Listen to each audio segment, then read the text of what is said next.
Hey everyone, I'm Lou Perez, your host of the Builder Upper Show, a podcast where we talk about everything in construction and trades. We have a special co-host today, Jennifer Hires, who will be interviewing women in construction for Women in Construction Week. Hey Jen, how you doing?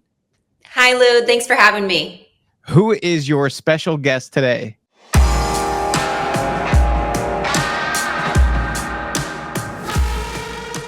All right. Thank you so much for attending the Builder Upper Show. I am beyond excited to have a special guest. We have Stefanie Couch for our special guest this week for our Women in Construction. And I'll just do a little introduction, and then Stefanie, you can fill in the holes that I missed. So Stefanie is a dynamic leader in the construction industry, known for her innovative approach to marketing, branding, and leadership development. As the founder of Grit Blueprint and Build Women, she focuses on empowering businesses and individuals within the building sector. And her extensive experience spans over 25 years, beginning in her family's lumberyard and advancing through roles in Fortune 500 companies. Please welcome Stefanie Couch to the show. Thank you so much for having me. I'm excited to be here. Awesome. Do you want to fill in the gaps of what I took through the lifespan of you, Stefanie? Well, 25 years is not really true because I was actually kind of born into a lumber truck. So my dad and my grandfather owned a lumberyard when I was born, and we lived in Atlanta, and I actually rode in a lumber truck in a car seat when I was 6 weeks old. So literally my whole life I've been in the business. But short version is started in my family lumberyard. It was a retail lumberyard in Georgia, and then went to a Fortune 500 distribution company and helped them scale and grow a door and millwork division, kind of from a startup to 10 locations and $200 million a year. And then 2.5 years ago, my husband and I went out on our own, and we have a growth and marketing agency scaling business for construction and building industry companies. So we have a lot of partners that are amazing companies throughout the US and a few in Canada. And we are just excited to be a part of this amazing industry. So that's me. I do a lot of speaking, and I love going around and going to shows, which we just talked. We're going to be at IBS together next week. So I'm pumped about that. Get to meet you in person. So yeah, that's me. Yeah, she is going to be speaking at IBS, which this recording will probably be before the Women in Construction that week. But yes, she will be speaking. So Stefanie, I want to tap in a little bit into some early influences, right? Like, so growing up in the business, then how did those early experiences shape your passion for the construction industry? Well, I have always loved business. I actually asked my parents for a cash register when I was 5 for Christmas. I don't know if it was the money. I don't even know if I had a conversation in my head of what money really meant. I just knew that you could do things and people would pay you for it. And I just thought that was the coolest thing ever. So I was a Girl Scout. I love selling cookies. I'm very competitive. And I just wanted to do business from day one. So I went to work with my dad a lot at the lumberyard. I would go and meet customers. I would actually ring people up from, 7 or 8 on. I remember now the stud SKU was 2408 PC for pre-cut studs. I just loved it, and that really was who I was as a person from birth. I believe a lot in using your natural strengths, and I'm a Gallup Clifton strengths coach. So I lead with influencing and sales, and kind of that competitive communication nature is just who I was from day one. So then my dad really taught me a lot about business. He taught me about customer service, and we had a very great local business that did very little marketing and just had a lot of very loyal customers. We did a lot of high-end stuff and a lot of custom homes on the lake and things like that. And so I love that part of the business still because of what my dad taught me. And he taught me a lot about business ethics and really about working hard. I remember my dad from a very young age. We would work all day. I was obviously at school at the time, but he would work. If someone called out, he'd drive the lumber truck. He had his CDL. If, inventory, any of that needed to be done, he would work late, and then he'd come home and he was so tired because it's very physical, you're loading trucks and you're doing all the things. And he would come home. My mom would have dinner cooked. My mom's an amazing, amazing mom. And she would always have everything taken care of with the kids. So he at least hopefully didn't have to do that when he got home. But he was such a good dad that he would go like throw the softball with us or whatever, even though I know he was just now looking back at it like so tired. Because at 7 p.m. after I've worked from like 5 a.m. till 7, I'm just dead. And I don't do physical stuff as much as he did. Yeah. But then he would go back inside and he would price tickets. And so I know, software is amazing now, all the things that we have, ERPs and all these other tools. He had carbon copy tickets. So he would price them. We would write it out for the customer. And then he would have his market pricing and he would actually price it. And I remember very much my childhood is the sound of him hitting that printer on the calculator. And I would hear that at night as I was going to sleep. That was my childhood. So what he taught me is that you have to work hard to do anything that's worthwhile. And boy, has my entrepreneurship journey proved that to be true. Yeah. And you can definitely see it in all of the speaking events that you're in right now and just the growth that you've had in your career from that. Thank you. Yeah, I would say common denominator there is really your father. Yeah. And my mom had a lot to do with it as well. Like my mom also was very supportive of him and everything he did. And she did things that she was good at so he could do what he was good at. And I think that taught me a lot about being in business with a spouse and kind of that level. My husband and I have been married a long time. Now we have a business together. And really what he is good at is the things I'm weak at and vice versa. So we have a very good division of labor as well. And I watched that from a young age with them. And they never wavered on each other. And I think the most important thing in life to me is who you choose as your partner. I have been with someone who supported me like ride or die no matter what. Now we're ride or die in business together. So there is no break. That's beautiful. But when you have the right person, I tell him a lot. I'm like, we're going to war together every day. And I freaking love it. And I wouldn't want to do it with anybody else. I'm so grateful for my husband, Ben. What was his name? Ben. Ben. Okay. Will Ben be at the show? He will. You'll see him there. He's going to be there. He'll be recording the content and stuff. So he'll be there. And that's part of a lot of what he does is operations and helping me just do all the things that I do. And everything you see somehow has him behind it, making it happen. I love that. Including this right now. Like we have cameras and lights and all that. And he makes all that happen. And then I just hit record. I love it. That's great. It's good. Well, let's transition from like background and journey and let's talk about industry. Okay. Yeah. So how do you approach branding and marketing differently for construction and building industry companies compared to, let's say, like other sectors? Absolutely. I believe the construction and building industry needs a rebrand. And we need to step into the forefront and show how amazing we are, especially for top talent, and also to brand ourselves that we actually have something to show that is an outward facing thing that's not just reputation based. So we have beautiful products. We build amazing homes. We have all of this stuff that's so aesthetically beautiful. And then we have cool stories that go with it. And we don't do a very good job of telling our story as an industry. And what we've done is we've allowed ourselves to believe that reputation will speak for itself. And these legacy businesses that have been really promoting on word of mouth and all of these things, they have built brands. Brand is something you have, whether you intentionally curate it or if you just let it happen. You have a brand. You as a person have a brand. A company has a brand. It's just, is it out there and is it known?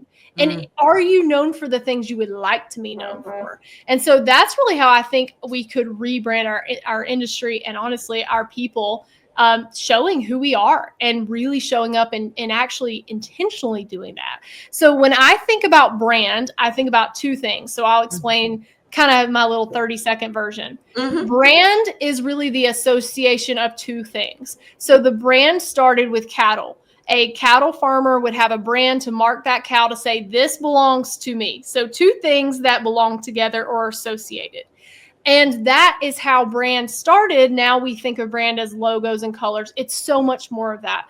It's really about who you or your company is when you're not standing there giving the pitch, when you're not telling them what you want them to think. It's what are you thought of and associated with when you're not in the room. And so that goes for people or for companies. And brand, with everything going on in our world, with all of the amazing technology. I talk about AI, use AI a lot. It's going to revolutionize our industry. It's almost the only thing that can separate people truly is brand. So another way to say that is that brand is the only long-term moat. It's the only way to protect your castle. And so as a person or as a company, you should be thinking about, am I building a brand that will stand the test of time? Am I finding my customers where they are to show them who my brand is? And third, am I thinking about this from a long-term perspective, or am I thinking about this of what return on investment will I get tomorrow or in the next 3 weeks or the next month? Because it's not like spending money on an ad where you get a click and then you get a purchase. Brand is a long-term game.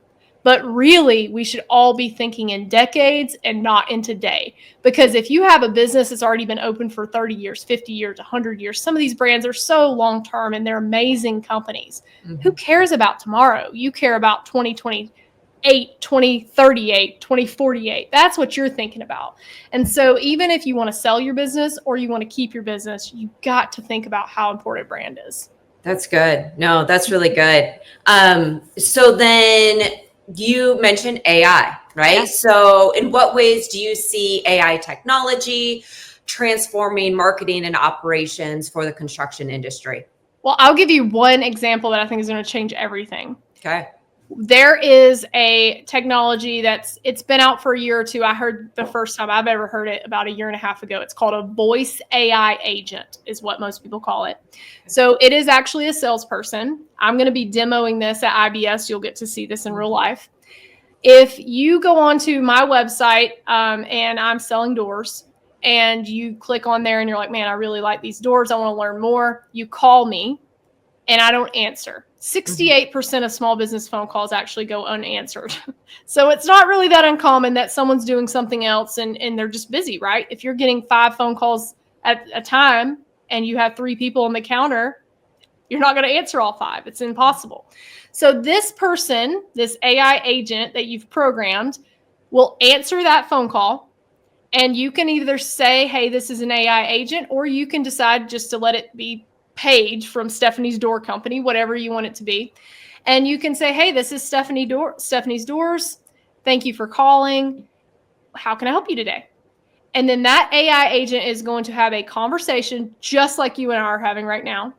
It's going to ask you what you want to know about the doors, what you're looking for, how to qualify you, all those things. And then it's going to get your email, phone number, maybe even book a calendar time if you have it set up that way for me to call you back and me as the person sell you what you need. That's here. I could turn that on for you tomorrow. And so that's 2025 AI. In 2 years, there will not be front-end business development agents in most businesses. It will be AI. Because we can do things with humans that AI cannot do. We are spending our wheels about how do we get all these things done when these little tasks that are very tactical and super important to our businesses could be allocated to AI so that we can spend the time doing what only we can do. I get asked a lot, aren't you afraid of a dystopian future with AI? I am a positive person and I'm going to choose to think that it's going to make our life better. Just like the tractor made the farmer's life better, just like AI now is going to make our lives better. Just like websites or ERPs in our lumber business. Think about CAD software. Architects probably thought their world was ending when hand drawing wasn't the only way anymore. But what actually happened was it just made them better and able to do more with the time they had to spend. Think of AI as a tool, just like a nail gun or a crane, anything like that. It just allows you to do something better and faster and more efficiently than it did before you had that tool. And if you learn how to use it as a person or your company implements it, it will give you an extreme competitive edge. So those who early adopt it, we're still in the very early stages, especially in our construction and building industry, where people are not sure. A lot of people have not even used ChatGPT. Yeah. Those who decide to do things now will be the ones that are winning in a decade. So brand and this technology and innovation, that is the future. That's how you leverage and set yourself apart and build a business that is worth so much more and actually have stickiness from your customers because of those things. Customer experience, all that goes into branding. That's what I like to talk about, because that is really how you stand out, because no one wants to compete on price. Everyone has good products, and truly talent is really hard to find. So how do you use the talent you can get and then lever that with industry technology? That's what I think the future is. No, absolutely. And we could go on and on with AI, and I'm very excited that I will be part of next week for you, so I get to hear more. So let's transition, since we are here for Women in Construction Week. Let's talk about empowering women in construction. Absolutely. So can you share the mission behind, Build Women, and some success stories from, any programs that? Yes. When I was in my young life, I really didn't realize that being a woman was a big deal in the construction industry. I knew I was the only one at the lumberyard, but it was like 5 people or 7 people or whatever inside the business, inside the lumberyard operation. We had people, driving and stuff, but it was me and 5 or 7 other guys. I never thought anything of it because it's the way it was my whole life. And then, my mom was a part of the business, but it wasn't a big deal to me. Then I got to corporate, and there were a few women in my office, but it was all men running everything. All the managers were men, all their managers were men, all their managers were men. You get the idea. And I was like, this is kind of weird. Like, I'm 25. I want to be very ambitious, and I'm looking up, and there's no one that looks like me, like anywhere. And I also remembered that my lifetime had been spent talking to amazing women who worked at these companies that I would call that were my vendors. And they were the go-to at every place, pretty much. I mean, there was a woman that when she went on vacation, the business shut down at every business. And I laugh a little bit because a lot of my men will say, like, do you want to talk to the man in charge or the woman that actually runs the place? And my dad used to say that a lot about me, kind of laughing about stuff. But that is really how I grew up, is like, hey, these are amazing women that are awesome at the lumber business, at the building business, whatever they were doing. So I knew that there were boss women everywhere, and they were just a part of this industry. I just didn't see them where I was at that corporate job. And so I decided that, I was just going to do my thing and just be me. And that was that's just always how I've sort of played it.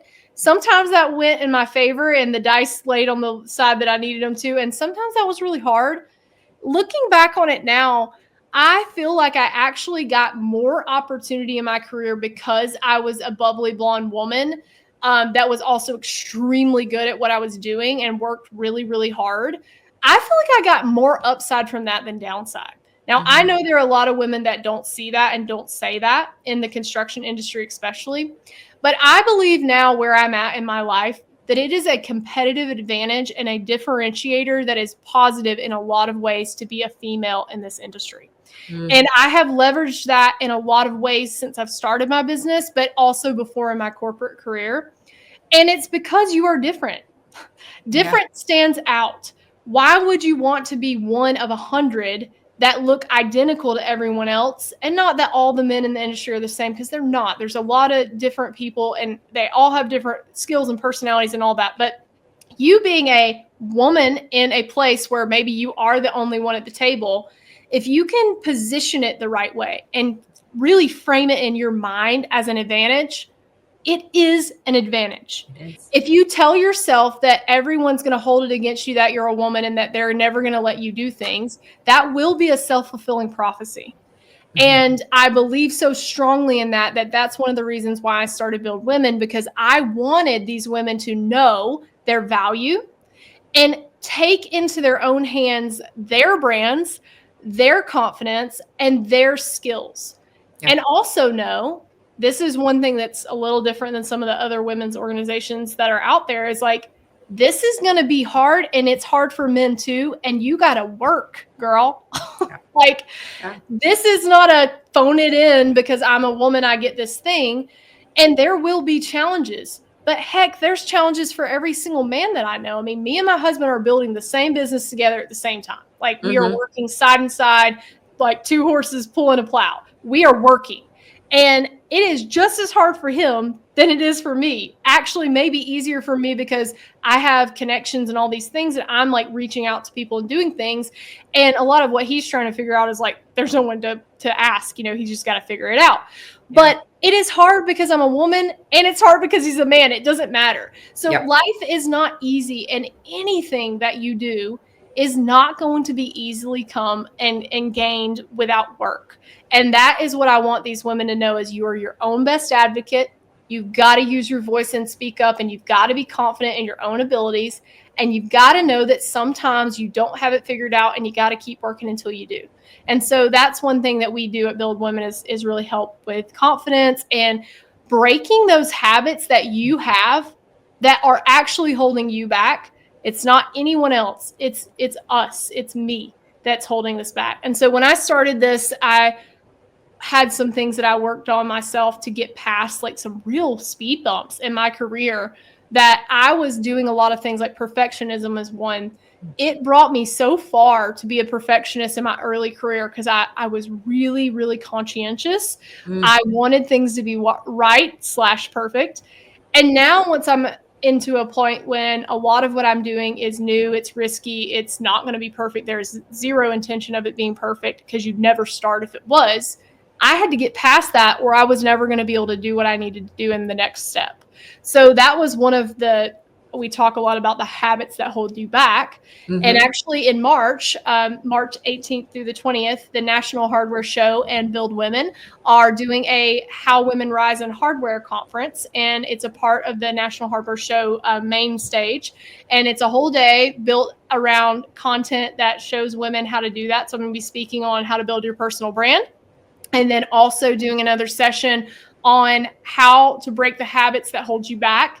And that is based on a book called How Women Rise by an amazing woman named Sally Helgenson, and also Marshall Goldsmith co-wrote the book with her. And that's a best-selling book. And her and I have partnered together to do a program on how women rise for the construction industry. So educating women on how to get it out of their own way and make it happen. Oh, so, that's incredible. Yeah. So if you're listening to this, you're anywhere near Vegas or you want to come to that show, it is the National Hardware Show. And you can actually click on and just sign up for the How Women Rise Day, or you can come to the whole show.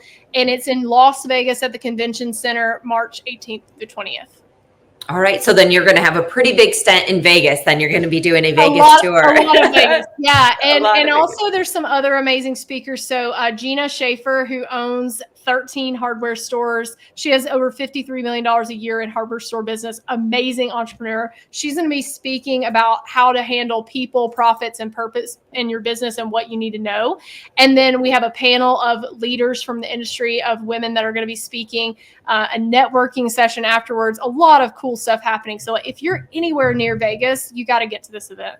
Awesome. No. And this is perfect because again, we're going to be airing this. And so everybody will be able to, look into it and then go. So yes. I appreciate that. Yeah.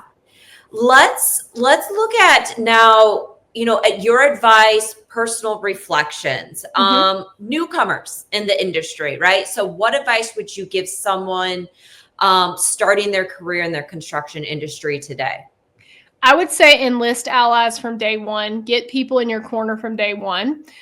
Don't try to be the quiet person in the corner that just lets things happen and figures it out and then comes into the fold. I want you to kind of find some people that will help you from day one. So you will know some of those people are going to be easier to win over than others. You might have someone that is assigned to train you that doesn't want to do that, or someone that doesn't have time. It's usually more, it's not people don't want to help you. It's that they're already drowning in their own respective position. It's hard to hand someone a life vest and say, I'll help you when you're already, sort of drowning. So find those people that can help you and figure out what is most important first. And don't try to do everything at once. So if you have a lot of responsibilities in the role that you're taking and you don't feel like you're quite ready, I hear the words, I have imposter syndrome a lot. Yeah. You don't have imposter syndrome. What you have is inexperience. You don't know what you're doing because you've never done it before. And that's okay, because every single person that does something new is that way. You feel like an imposter because you just haven't figured out how to do it yet. So give yourself some time and some grace to do things and fail. That is the biggest lesson that I would ever give anyone is you have to be able to take risk and embrace failure as a learning lesson, and know that you will fail if you're doing anything that is new or that is hard at all. If you win every single day at every single thing you do, you must not be doing anything that's very difficult, because I certainly know that I fail all the time at things that I do. I yesterday sent an email with a Loom link for a video I sent someone that on my team instead of a proposal. And it's like, I sent the wrong thing. I mean, it's not like some horrible email I sent, like a bad thing, but I had to email them back and say, like, I didn't say this. I've been working for 14 hours today. This is the last email of the day that I sent. And I put the wrong link on the proposal. I sent them back and said, hey, use this instead of that. I screwed up. Does that mean they're not going to hire me for that speaking event? I don't know. If they don't do that because of that, then cool. But I make mistakes, and so will you. And no matter how brilliant or how hardworking you are, that will come. So embrace it, learn from it, and try not to do it again if you can. That's how you grow and learn in your career and your company. So don't be scared to make mistakes. That is my number one piece of advice for anyone in any role, anywhere. Yeah, just give yourself grace, right? We're human. Yeah. We make mistakes and it's going to happen, but Absolutely. learn from those. Yeah. Well, let's wrap up with one more question if you have time. Yeah. Again, lessons learned, reflecting on your own journey. What has been your most significant learning experience? The number one thing I think really was a catalyst for me to take it from one level to the other is figuring out what my natural abilities and strengths were. And that is from the Gallup Clifton Strengths assessment that I did. You can go online, gallup.com. Anyone can take it. I think it's $60 to take the test. It takes about an hour or so. And it really is 200 questions that you answer. It's a normed test. So they ask you the same thing a few different ways so you don't kind of game the system. Mm-hmm. And it gives you your strengths in order and tells you almost like a psychic reading on the report. It's a 25-page report about you, exactly how you're wired and why you do things and what you should lean towards, and also your blind spots. So any strength can turn into a weakness if you use it the wrong way or overuse it. Don't use it at all. The actual Gallup definition of a weakness is anything that gets in the way of your success. So that could be a strength or a weakness, right? Yeah. But when I took this and I started also using it with my teams and different things, it made me realize that some of the things that I was trying to do, the way I was trying to operate like other people. So I would look around and see someone that just loved data and spreadsheets and would spend 17 hours looking at the pivot tables and the micro data and all this stuff. And I'm like, I got to know how to do all that. And I need to be able to, I got to love data like that. And I do love data to make decisions, but I like data that's done for me so I can strategically analyze it and then pull the trigger. Yeah. And I want someone else to do that 14 hours of legwork. Thankfully, that 14 hours of legwork is my husband's love language. So if you look at that, when I was trying to force myself into that position of being that person, it was really hard for me to thrive there, right? Mm-hmm. It's like trying, I think it's Einstein says, if you try to make a fish climb a tree, he's going to look like he's an idiot every single day. But if you put him in the ocean, watch him go. And that's really what I would say is find your ocean that you can swim in, that you are amazing at swimming in. And once you find that, and then you will still have to work really hard to hone those skills. But once you get into that right lane, better watch out, because that is when you can be happiest, the most fulfilled in what you're doing, and also make the biggest impact for yourself financially, impact wise, as far as how you feel about what you're doing in your world or for your company. And that really was an unlock for me that I couldn't quantify. And that's why I became a strengths coach. I actually got let go from a job, and I had already decided that I wanted to start my own business anyway. I'd already started some businesses, and I was just trying to wait to get a little more bonus money, honestly. So right after I got let go, 2 weeks later, I went to the Gallup strengths training as a coach, and I did everything I could to get that training. I did not have the money to do it. Someone actually sponsored me. It was really cool story. We don't have time to tell, but ask for what you want and go after things that are in your strength zone, and you will exponentially grow. And if you're trying to do too many things in your role every day that it's not if you're not good at it. It's if you really dread that. If my example of the spreadsheets is the easiest thing I know to say. If you wake up in the morning and you're like, I love spreadsheets and I really hope I get to analyze some data today, that's your thing, right? Mm-hmm. Yeah. If you have that feeling I had where it's like, just give me the final notes and I'll make a decision, that probably isn't the job you want to be doing every day, right? So maybe you don't need to be the data analyst. Maybe you need to be the strategist or something. So at the end of the day, know your strengths, know your weaknesses, work on it, and grow your strengths instead of focusing on your weaknesses. And hopefully you have a team of people that love to do the things you're not good at. And that's when real exponential growth happens in companies. That's awesome, Stefanie. Such a joy to have you on this show. And also thank you, Ben, in the background. We have to also say thank Shout you out to to him. Ben.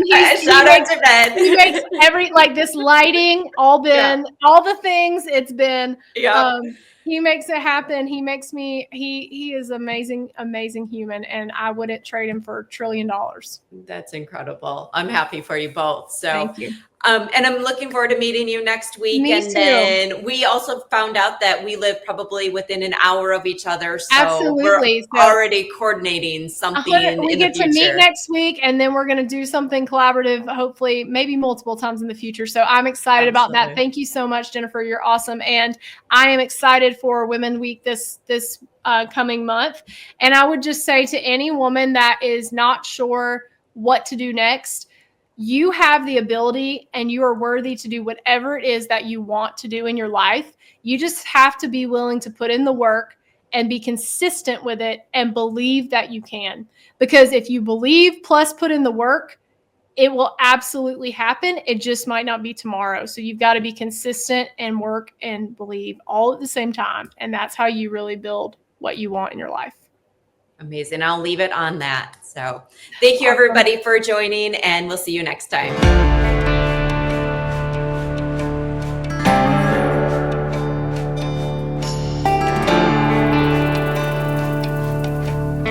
If you're a construction contractor and would like to appear as a guest on our podcast, write us an email. It's lou@lumberfy.com.